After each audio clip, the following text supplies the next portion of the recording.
എല്ലാവർക്കും ഇഷ്ടപ്പെടുന്ന ഒരു മോഹൻലാൽ ചിത്രമാണ്.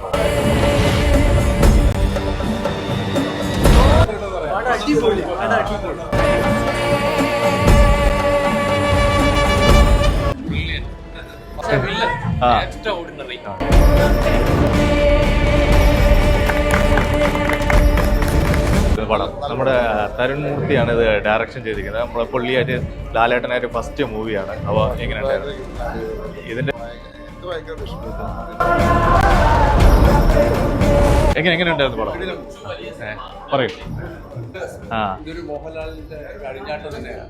കുറെ നാൾക്ക് ശേഷം മോഹൻലാലിന്റെ ഒരു ഭയങ്കര പെർഫോമൻസ്. നമ്മളിപ്പം എമ്പുരാൻ ഇപ്പൊ കണ്ടായിരുന്നു. അപ്പൊ അതിനുശേഷം വരുന്ന ഒരു പടമാണ് തുടരും. അപ്പോൾ ഒരു ഹൈപ്പും അതുപോലെ തന്നെ ഒരു പ്രൊമോഷനും ഇല്ലാതെ വന്ന ഇതിപ്പോ ഫസ്റ്റ് ഷോ ആണ്. അപ്പോൾ എങ്ങനെയുണ്ടായിരുന്നു അല്ലേ? അടിപൊളി. ഫസ്റ്റ് ഷോ എന്നെ കാണാൻ പറ്റിയതിൽ ഭയങ്കര അഭിമാനിക്കുന്നു. കാര്യം മോഹൻലാലിന്റെ ഒരു പഴയ ഒരു എന്താ പറയുക നാച്ചുറൽ അഭിനയം അത് നമുക്കിത് കാണാൻ പറ്റി. അതുപോലെ ഫ്ലെക്സിബിലിറ്റി അതെന്തോ മോഹൻലാലിന് ഭയങ്കരമായിട്ട് ഇഷ്ടപ്പെട്ടു. ആഫ്റ്റർ ലോങ് ടൈം മോഹൻലാലിന്റെ ഒരു ഭയങ്കര പെർഫോമൻസ്, ഒരു ഡയറക്ഷൻ ഭയങ്കര. അത് നമ്മളൊരു ഫാമിലി സിനിമ എന്ന് പറഞ്ഞ് കാണാൻ പോകുന്നതാണ്. പക്ഷേ ഇത് ഭയങ്കര അൺഎക്സ്പെക്ടഡ് ഒരു ത്രില്ലിംഗ് എക്സ്പീരിയൻസ് ആയിരുന്നു. അപ്പോ ഭയങ്കര ട്വിസ്റ്റും കാര്യങ്ങളും. അതായത് നമ്മുടെ ലാലേട്ടനും ശോഭന ചേച്ചിയും ഒന്നിക്കുന്ന കുറെ നാളത്തെ ശേഷം നമ്മൾ കാണുന്ന ഒരു കോംബോ. എല്ലാവരുടെ അഭിനയം ഒന്നിനൊന്നും വെച്ചു. Okay, thank you. നമ്മൾ മൂന്നരും ഒരുമിച്ച് കണ്ടതാണ്. തരുൺ മൂർത്തി എന്ത് പറയാ, എന്നാ പണി വെച്ചിരിക്കേ.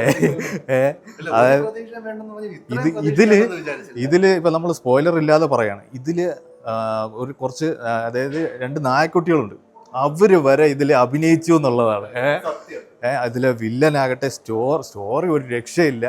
നമ്മൾ ശരിക്കും ഇതിൽ കാണിച്ചിട്ടുള്ള ഓരോ ഇമോഷൻസും ആ തിയേറ്ററിൽ ഇരിക്കുന്ന ഓരോ ആൾക്കും അത് തോന്നി എന്നുള്ളതാണ് പടത്തിൻ്റെ ഒരു വിജയം എന്ന് പറയുന്നത്, അല്ലേ?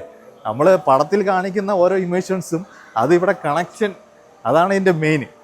അത് ആ തിയേറ്ററിൽ ഇരിക്കുന്നവർ എല്ലാവരും അതുപോലെ ഒരു സെൻറ്റിമെൻ്റൽ സീനാകട്ടെ ഫൈറ്റ് സീനാകട്ടെ കംപ്ലീറ്റ് പൊളിച്ചടുക്കി ഒരു ലാലേട്ടൻ വിളയാട്ടം. അപ്പോൾ ടിക്കറ്റ് എടുക്കാൻ പോവാ, കാണോ, കേട്ടോ.